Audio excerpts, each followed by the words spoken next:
Assalamualaikum warahmatullahi wabarakatuh. Pada video ini saya akan membahas tentang hubungan antara tanaman atau tumbuhan yang dibudidayakan oleh manusia, organisme pengganggu tumbuhan atau OPT, dan lingkungan yang mempengaruhi derajat hubungan tersebut.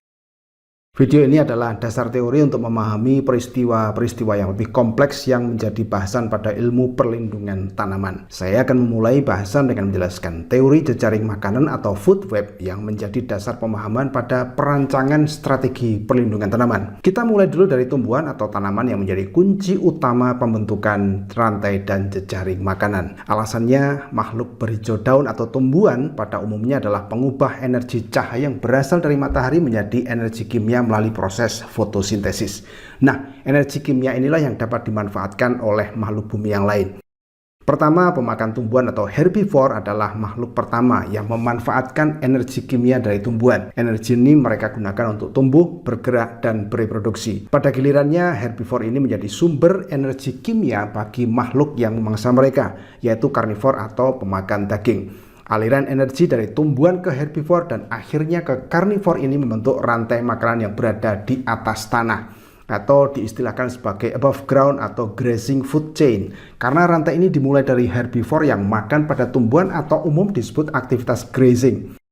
Kemudian ketika makan, herbivore dan karnivor akan membuang kotoran ke alam. Setelah mati, mereka menjadi bangkai. Sampai di sini saya akan menarik garis imajiner sebagai pembatas ekosistem di atas tanah dan bawah tanah. Nah, kotoran dan bangkai tersebut akan menjadi bahan organik yang akan menjadi sumber energi bagi makhluk yang hidup di dalam tanah. Maka hewan pengurai atau detritivore semacam cacing tanah atau mikrobia pengurai akan menguraikan bahan organik tersebut menjadi senyawa anorganik yang dapat dimanfaatkan kembali oleh tumbuhan. Makhluk yang hidup di dalam tanah ini akan membentuk rantai makanan juga yang disebut dengan below ground atau detritus food chain.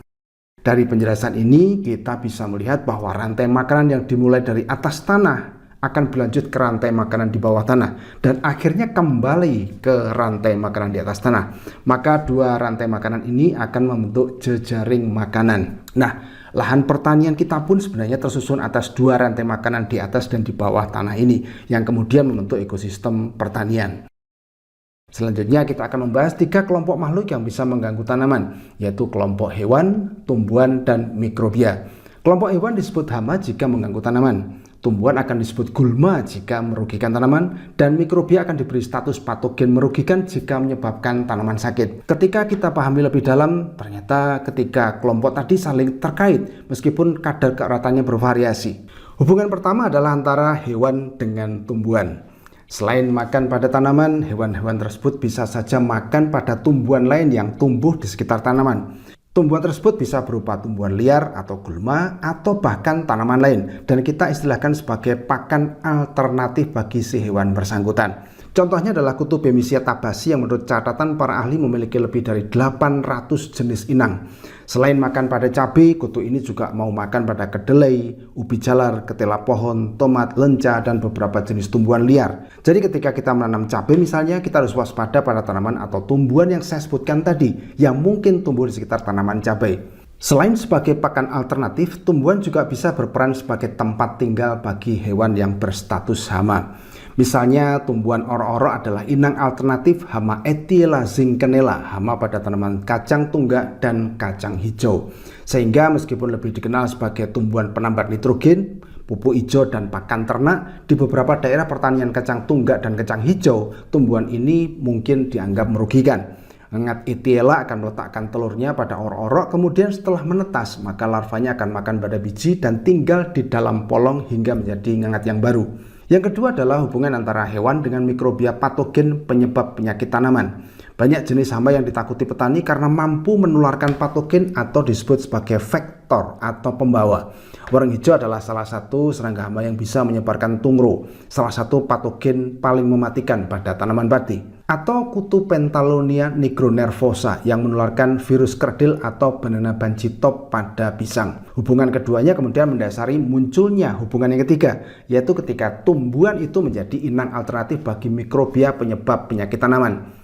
Contohnya adalah Gulma-Agratum conizoides yang bisa menjadi inang alternatif bagi Begomovirus yang bertanggung jawab pada banyak kasus penyakit kuning pada tanaman-tanaman yang penting.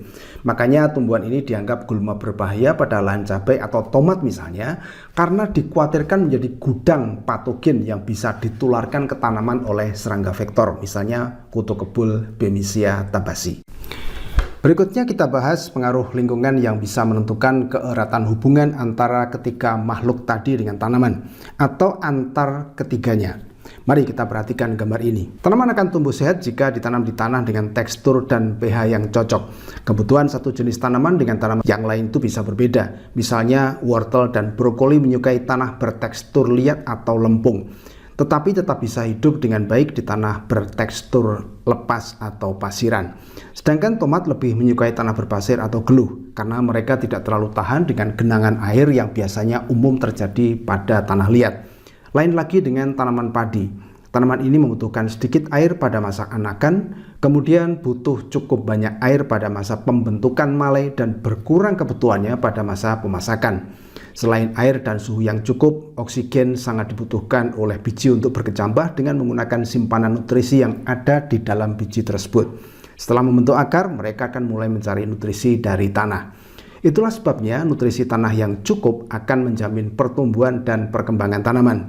Setiap jenis tanaman membutuhkan cahaya yang optimal untuk fotosintesis dan menjaga suhu. Sebagian tanaman membutuhkan cahaya penuh, misalnya tomat, ketimun, cabai, dan jagung. Sebagian lagi membutuhkan naungan penuh, misalnya bayam, dan sebagian membutuhkan cahaya sebagian saja, misalnya kubis, brokoli, dan bawang merah. Dan terakhir, tanaman membutuhkan udara, termasuk karbon dioksida yang cukup untuk fotosintesis.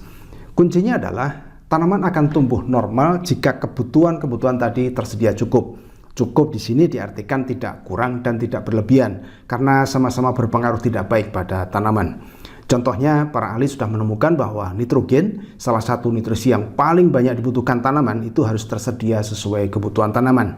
Kasus ledakan hama, misalnya warang coklat, salah satunya dipicu oleh pemberian pupuk nitrogen yang berlebihan pada padi. Nah, contoh ini menunjukkan bahwa faktor-faktor yang mempengaruhi pertumbuhan dan perkembangan tanaman tadi secara tidak langsung akan mempengaruhi kesukaan hewan dan mikrobia untuk datang, makan, atau tinggal pada tanaman kita. Faktor-faktor tadi jika cocok bagi tumbuhan liar atau gulma, maka itu akan membuat gulma tersebut tumbuh subur dan menjadi pesaing tanaman kita. Selain itu, faktor cahaya, kondisi tanah, udara, dan air bisa berpengaruh langsung pada tumbuhan, hewan, dan mikrobia. Artinya, jika faktor-faktor tadi cocok bagi ketiga makhluk tadi, maka mereka akan tumbuh dan berkembang dengan baik, sehingga populasi dan keparahan serangan itu akan meningkat dan sebaliknya. Jadi, simpulan penting dari video ini adalah jika tanaman tumbuh dengan optimal dan sehat, maka seperti manusia, dia akan lebih tahan atau istilahnya toleran terhadap segala macam gangguan dari organisme apapun. Itulah inti dari upaya melindungi tanaman dari organisme pengganggunya. Sekian dulu, semoga bermanfaat dan akan saya lanjutkan pada video berikutnya di serial ini. Assalamualaikum warahmatullahi wabarakatuh.